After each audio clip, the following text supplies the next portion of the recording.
नमस्ते, मैं हूं पायल रोहातगी। मैंने एक लीगल स्टेटमेंट पढ़ा that was shared by livelaw.in. The legal statement mentioned that the Supreme Court has said that the impact of backwardness doesn't simply disappear because a candidate is a graduate, and upheld the constitutional validity of reservation for OBC candidates in NEET and AIQ case. Justices D.Y. Chandrachud and A.S. Bopana rejected the argument that in UG and PG medical and dental courses, PG admission must only be on merit based. मैं सिर्फ इतना ही कहना चाहती हूँ, I don't agree with this verdict. I respect the court of our country.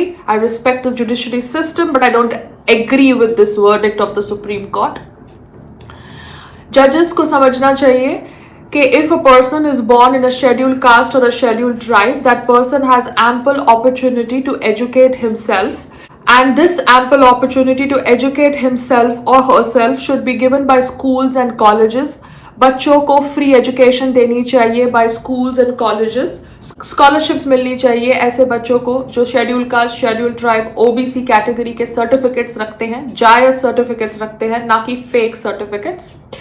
इन लोगों को free education मिलनी चाहिए, मगर इनको एग्जाम पास करना होगा मेरिट के आधार पर. इनका जो भी मेरिट आता है एग्जाम में, उसके आधार पर इनको दूसरी कक्षा में आप पास करिए, या इनको आप कॉलेज में भेजिए, या इनको आप नौकरी दीजिए, या इनको आप डॉक्टर बनाइए. आप फ्री एजुकेशन दीजिए to every student that shows you an ST, SC, OBC category certificate. But that student with that free education has to get marks, has to pass on merit, has to go to the next class on merit, has to enter the college on merit. In college also give him free education, give her free education. They should have access to free education. But उनको marks अपने खुद के बलबूते पर लाने होंगे, और वो marks should be similar to the student of a general category for admission in medical colleges, in lawyer firms, wherever. Because I think we are compromising with the quality of doctors, we are compromising with the quality of lawyers, we are compromising with the quality of professionals by having reservation quota in terms of admission in medical colleges, admission in colleges, admission in law colleges. No, that is not acceptable. आप free education दीजिए schools में, colleges तक आप free education दीजिए सारे बच्चों को जो ST, SC, OBC कैटेगरी का सर्टिफिकेट रखते हैं. और ये फ्री एजुकेशन वो तब तक ले सकते हैं जब तक उनको लेना है.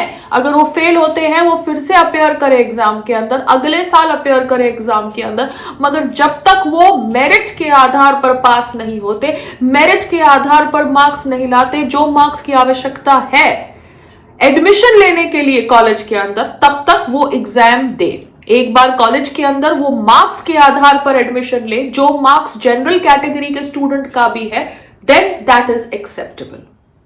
This is my thought process. It's my point of view. I am no one to contradict, no one to say that the justices who are so experienced and learned have made a wrong decision or given a wrong verdict, but it is just my point of view. I hope the respected honorable judges can appreciate my point of view, because I believe Bharat के अंदर बहुत negligence होता है when you have doctors or lawyers or professionals who have become those professionals because of OBC, ST, SC category reservation quota.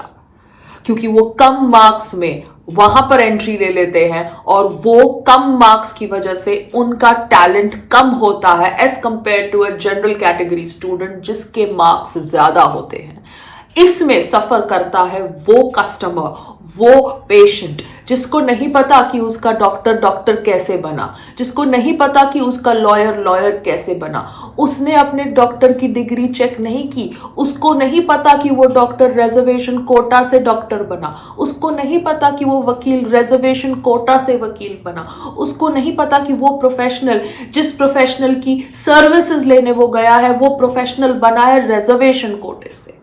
आप free education दीजिए ना, आप free admission दीजिए बच्चों को एट ऑल लेवल्स, बट एक क्लास से दूसरे क्लास में जाने के लिए उनको मेरिट पे मार्क्स आने चाहिए और उसी आधार पर they should progress. This is my thought process, point of view. I hope you are able to accept it. नमस्ते, जय हिंद.